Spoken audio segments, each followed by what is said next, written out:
하나님 말씀 베드로전서 2장 9절 10절 2절 말씀입니다. 베드로전서 2장 9절 10절입니다.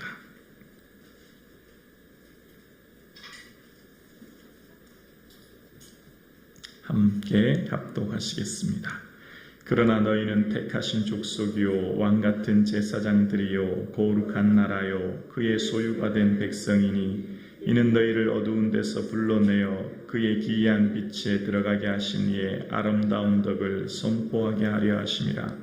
너희가 전에는 백성이 아니더니 이제는 하나님의 백성이요 전에는 국류를 얻지 못하였더니 이제는 국류를 얻은 자니라.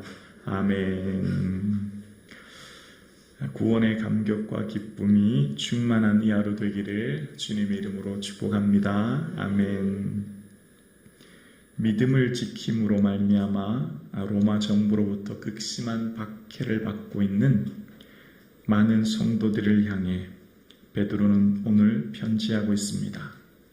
믿음을 지키다가 배교하기도 하고 어떤 이들은 믿음을 지키다가 순교하기도 하는 이런 극심한 고통의 상황 가운데 베드로는 이 세상에서 진정 가치 있는 것이 무엇인가? 이 세상에서 정말 소중한 것은 무엇인가? 이 세상에서 참 보배는 무엇인가에 대해서 이야기하고 있습니다. 그래서 베드로는 박해로 인하여 어려움을 당하고 있는 성도님들에게 사랑하는 성도님, 여러분이 가지고 있는 믿음은 세상 그 어떤 것과도 바꿀 수 없는 금보다 더 귀한 믿음입니다. 그렇게 믿음이 얼마나 가치 있고 소중한 것임을 1장 7절에 이야기합니다.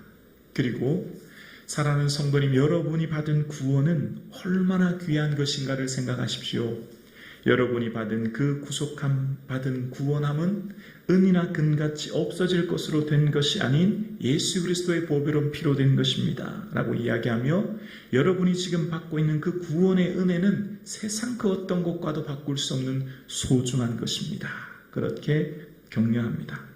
그리고 성도님들을 향해서 박해와 어려움으로 인하여 지치고 힘들고 또 박해로 인하여서 너무나 고통스러운 그들의 현실 가운데 여러분이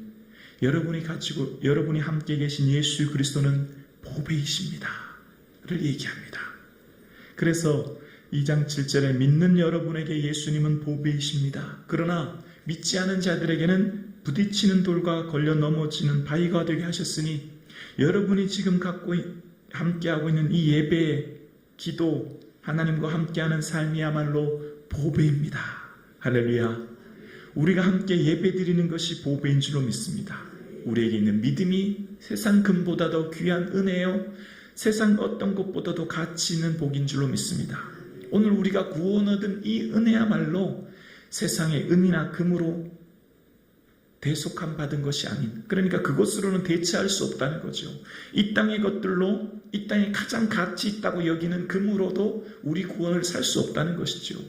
이렇게 큰 은혜를 받은 우리는 지금 드리는 한 번의 예배가 얼마나 소중한지, 지금 우리와 함께 계신 예수님이 얼마나 소중한 분인지, 내 안에 계신 예수님이 얼마나 귀한 분가를 기억하라는 것입니다. 그래서 바울도 그런 얘기를 했지 않습니까? 우리가 이 보배를 질그릇에 가졌나니. 바울도 그런 고백하잖아요. 보배 대신 예수님 나와 함께 계신다고요. 그러니까 지금 우리의 삶 가운데 예수님으로 인하여 기뻐하지 않을 수 없는 줄로 믿습니다. 할렐루야. 정말 감사하죠. 나 같은 자가 어떻게 하나님의 자녀 되게 하셨고, 나 같은 자가 어떻게 영원한 하나님 나라에 이르게 하시고, 나 같은 자가 어떻게 보배이신 예수 그리스도와 함께 금보다 더 귀한 믿음 가운데 거하게 하셨나. 생각하면 생각할수록 감사와 기쁨이 넘치는 줄로 믿습니다. 그래서 우리는 이것이 우리에게 기쁨이요 자랑이요, 이것이 우리에게 영광인 줄로 믿습니다. 그래서 베드로는 초대교회에 흩어져서, 예루살렘에서 흩어져서 고난받고 있는, 나그네로 살고 있는 어떤 로마 정부의 시민이 아니라, 그래서 그것으로 인하여서 여러 가지 어려운 환난 가운데 이곳저곳 떠돌아다녀야 되는 초대교회 성도님들 가운데, 여러분, 여러분이 지금 가지고 계신 그 믿음으로 인하여 여러분은 하나님의 택한 바 된 족속입니다. 그렇게 얘기합니다. 여러분, 믿지 않은 자들은 그것이 걸려 넘어지는 돌이 되지만 우리에게 보배 되신 예수 그리스도, 우리가 어떻게 이 큰 은혜를 받았나 생각해 보라는 거죠. 아무리 생각해도 우리가 가지고 있는 이 큰 은혜는 우리의 노력으로 얻은 것이 아닌데, 우리에 있어서 얻은 것이 아닌데 우리가 어떻게 이렇게 큰 은혜로 택함 받은 것인가?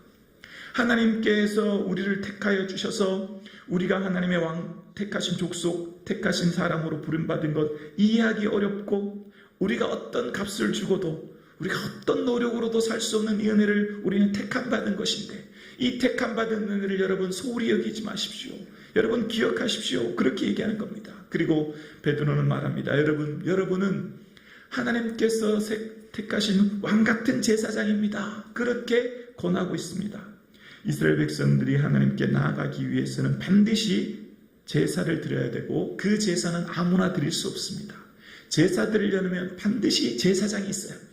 제사장이 있어야만, 제사장이 백성과 하나님 사이를 중보해야만 하나님께 나아갈 수 있는데, 그 제사장으로 부름받은 것이 이스라엘 백성들이었고, 그 이스라엘 백성들이 하나님께 변방의 작은 팔레스틴의 나라인 이스라엘이 모든 열방을 향해 하나님께 중보할 수 있도록 부름받은 그들은 하나님의 특별한 보호하심과 하나님의 은혜를 입었지요. 그런데 이제 예수 그리스도께서 이 땅에 오심으로 이스라엘뿐만 아니라 주를 고백하는 이 땅의 모든 교회들은 하나님의 거룩한 왕같은 제사장 나라가 되었습니다.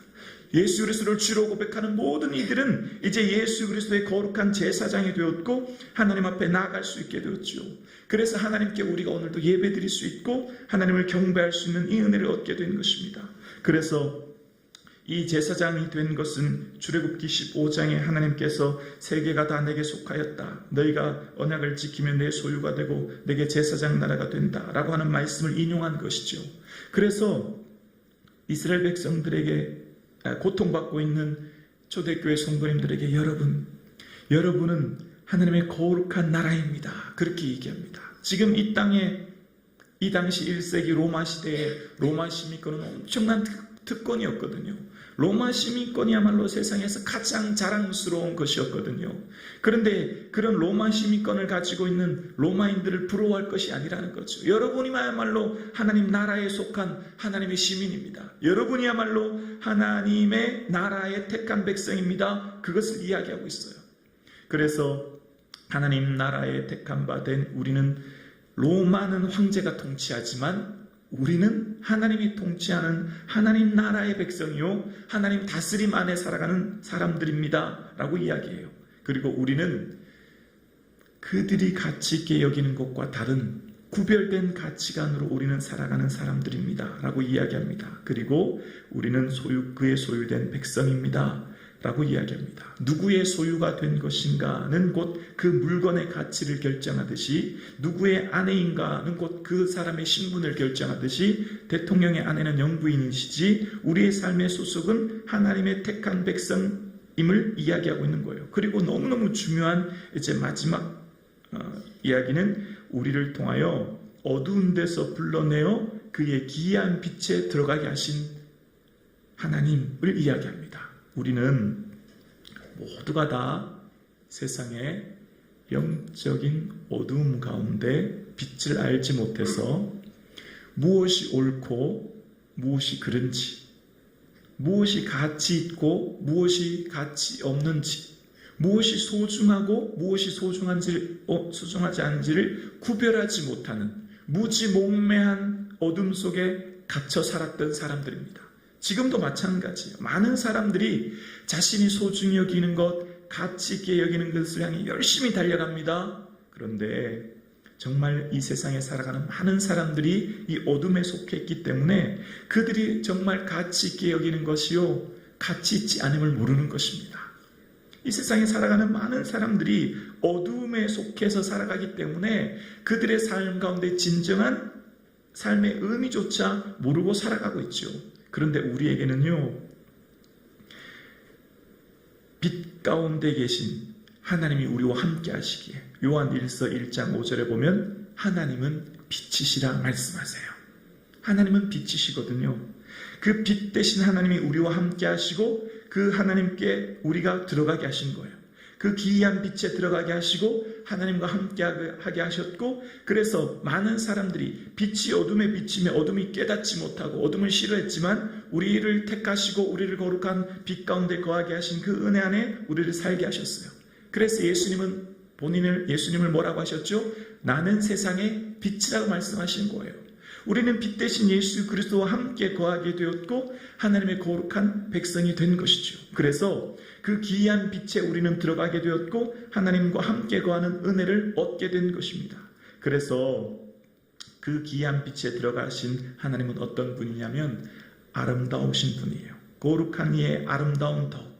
하나님은 아름다움의 극치이십니다. 창조주 하나님, 아름다움을 창조하신 하나님, 창조주 하나님은요, 세상 그 어떤 것보다도 또한 아름다운 분이시죠. 그래서 시편 27편 4절에 보면 여호와의 아름다움을 바라보며 그 성전에서 사모하는 것이라. 다윗의 고백입니다. 그 하나님의 빛 대신 하나님 안에 거하는 자야말로 가장 아름다우신 하나님의 은혜의 영광에 거하게 되었고, 이제 우리의 삶이 전에는 하나님의 백성이 아니었는데 이제는 하나님의 백성이 되었고, 전에는 국류를 얻지 못하였는데 이제는 국류를 얻게 되었습니다. 그래서 바울도 이런 얘기를 하죠. 에베소서 5장에 보면 전에는 어두움이었더니 이제는 주 안의 빛이라. 빛의 자녀들처럼 행하라. 열매 없는 어둠의 일에 참여하지 말고 도리어 책망하라. 그들은 은밀한 것들을 말하기도 부끄러운 것들이라. 이제 우리는 예수 그리스도와 함께 거하는 빛의 사람들이 되었습니다. 이제 주와 함께 거하는 그 아름다운 영광 속에 주와 함께 거하는 자들이 되었습니다. 이제 이 땅에서 하나님 나라의 영광을 맛보며 살아가는 거예요.